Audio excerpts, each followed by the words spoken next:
अल्पसंख्यक प्रकोष्ठ के प्रदेश अध्यक्ष शकील अख्तर अंसारी ने कहा कि राज्य में प्रकोष्ठ की हालत दयनीय है, जिसे मजबूत करना है। जिला कांग्रेस मुख्यालय तिलक पुस्तकालय में अल्पसंख्यक प्रकोष्ठ के प्रदेश अध्यक्ष शकील अख्तर अंसारी ने कई मुद्दों पर मीडिया से बातचीत की। उन्होंने प्रकोष्ठ को मजबूत बनाने और क्रियाशील बनाने की दिशा में प्रयासों के विषय में बताया। वहीं दूसरी ओर उन्होंने केंद्र और राज्य सरकार पर जमकर निशाना साधा। इस दौरान जिला अध्यक्ष विजय खान भी मौजूद थे।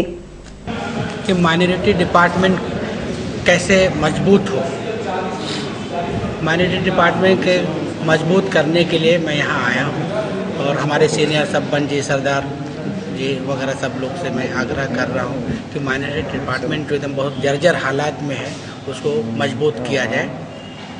दूसरा, इस देश और प्रदेश में जो सरकार है, झूठे वादों की सरकार, झूठ का पुलिंदा बनकर रह गया है। उन्होंने कहा था 125 करोड़ की सरकार बनेगी, अच्छे दिन आएंगे।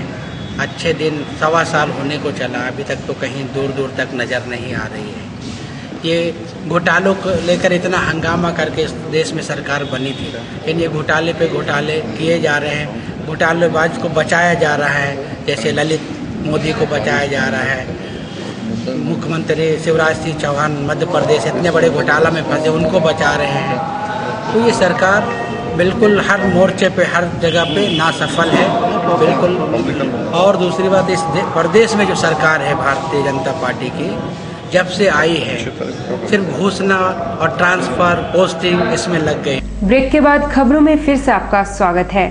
मानगो की घटना में एक समुदाय के दुकानों को नष्ट किए जाने पर जमीयत उलेमाए हिंद ने प्रशासन से मुआवजे की मांग की है।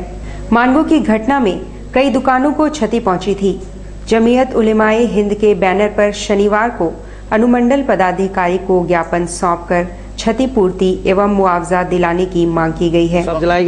ये जो दंगा हुआ था अभी हाल में, तो उसी दंगे के मौके पर मुसलमानों की दुकानों को जलाया गया, लूटा गया। तो इस सिलसिले में वो लोग गरीब है मुसलमान, तो उनकी मदद होनी चाहिए। तो जमीयत उलमा की तरफ से शिष्टमंडल यहाँ ये डीसी के पास भी गया था और अब ये अनुमंडल अधिकारी एसडीओ से मिलने के लिए आया, ताकि गरीब मुसलमानों का जिनका नुकसान हुआ है उनको मुआवजा दिया जाए, ताकि वो फिर से अपना रोजी रोटी कमा सकें। झारखंड मुक्ति मोर्चा का सदस्यता अभियान आरंभ हो चुका है, जो एक साथ तमाम जिलों में चलाया जा रहा है। झारखंड मुक्ति मोर्चा द्वारा पूर्व घोषित कार्यक्रम के तहत 1 अगस्त से सदस्यता अभियान की शुरुआत की गई है। सारे जिलों में एक साथ आरंभ हुए इस अभियान का पूर्वी सिंहभूम में जिला अध्यक्ष रामदास सोरेन अगुवाई कर रहे हैं। आज का जो कार्यक्रम है ये सदस्यता अभियान की शुरुआत है और ये सदस्यता अभियान पूरे राज्य में हम लोग चला रहे हैं पार्टी की तरफ से, यानी राज्य व्यापी ये अभियान चल रहा है और पुराने लोगों के साथ साथ नए लोगों को भी पार्टी में हम लोग जोड़ने का काम कर रहे हैं। लोगों से संबंध बनेगा इस माध्यम से और पार्टी का जो नीति सिद्धांत, जो विचार है, उसको मानने वाले लोग आज पार्टी के सदस्यता ग्रहण कर रहे हैं। कदमा बीएच एरिया के रहने वाले निशांत सिंह ने अपनी पत्नी द्वारा ससुर पर लगाए गए आरोपों को झूठा और मनगढ़ंत बताया है। एसएसपी के पास पहुंचे निशांत सिंह ने कहा कि उनकी पत्नी ने ससुर पर झूठा आरोप लगाया है और उसकी मंशा गलत है। निशांत नेत्रहीन है और पिछले कुछ समय से पत्नी से मनमुटाव चल रहा था। मैं यहाँ एसएसपी सर से मिलने आया था। क्या नाम आपका? अपॉइंटमेंट था उनसे मेरा। क्या नाम आपका? मेरा नाम निशांत सिंह है। ब्लाइंड है आप? हाँ, मैं नेत्रहीन हूँ, मैं देख नहीं सकता हूँ। हाँ। असल में हम लोग यहाँ इसलिए आए क्योंकि मेरी पत्नी ने मुझ पर और मेरे पिताजी, मेरे परिवार पे आरोप लगाया था, जिसका कि परसों के न्यूज़पेपर में भी जो कि छपा है। और हमारे जितने भी, क्योंकि हम लोग यहाँ बहुत समय से रह रहे हैं, मेरे पिताजी बहुत समय से यहाँ रह रहे हैं, 35 साल। कहाँ रहते हैं आप? बीएच एरिया कदमा में रहते हैं हम लोग। अच्छा। यहाँ नौकरी भी किए हैं 35 साल। बहुत हमारा भी यहाँ समाज है, लोग हैं, सब जान पहचान है। सबका फ़ोन आने लगा, लोग मिलकर बोलने लगे कि ये आप लोगों के बारे में छपा है। हम लोगों को तो पहले सब लोगों की फ़ोन कॉल आती, मेरे और मेरी पत्नी के बीच कुछ छोटी मोटी बात को लेकर बहस या कुछ होता था। बाद में उन्होंने मुझ पर हाथ भी उठाया, लेकिन फिर मैंने उनको समझाया कि ये सब गलत बात है, इस तरह से नहीं करने का। बस मेरी ज़िंदगी को अंत कर दिया जाए। पुलिस प्रशासन से मिलकर मेरी ज़िंदगी को अंत करके वो ज़िंदगी से मुक्ति दिलाते हैं।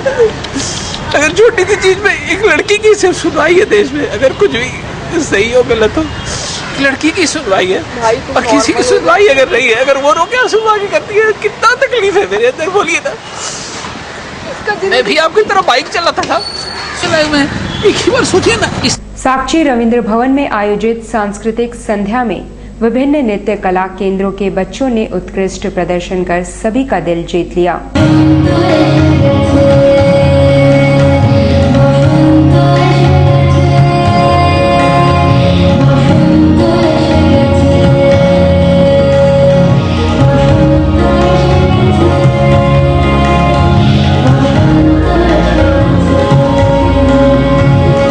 वहीं दूसरी ओर तुलसी भवन में आयोजित देशभक्ति गीत प्रतियोगिता में विभिन्न स्कूलों के बच्चों ने भाग लिया।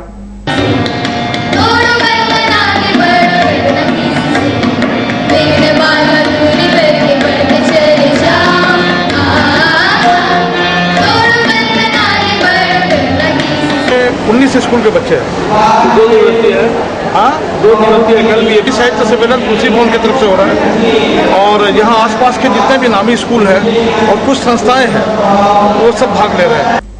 उधर माइकल जॉन प्रेक्षागृह में आज संस्था द्वारा स्वर्गीय मोहम्मद रफी साहब की याद में उनके सदाबहार गीतों की प्रस्तुति हुई।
आज संस्था द्वारा प्रत्येक वर्ष की बात इस वर्ष भी रफ़ी साहब के पुण्यतिथि के अवसर पर स्थानीय कलाकारों को लेकर के जो अव्यवसायिक कलाकार हैं उनको लेकर अपनी श्रद्धांजलि उनके गानों के द्वारा किया जा रहा है।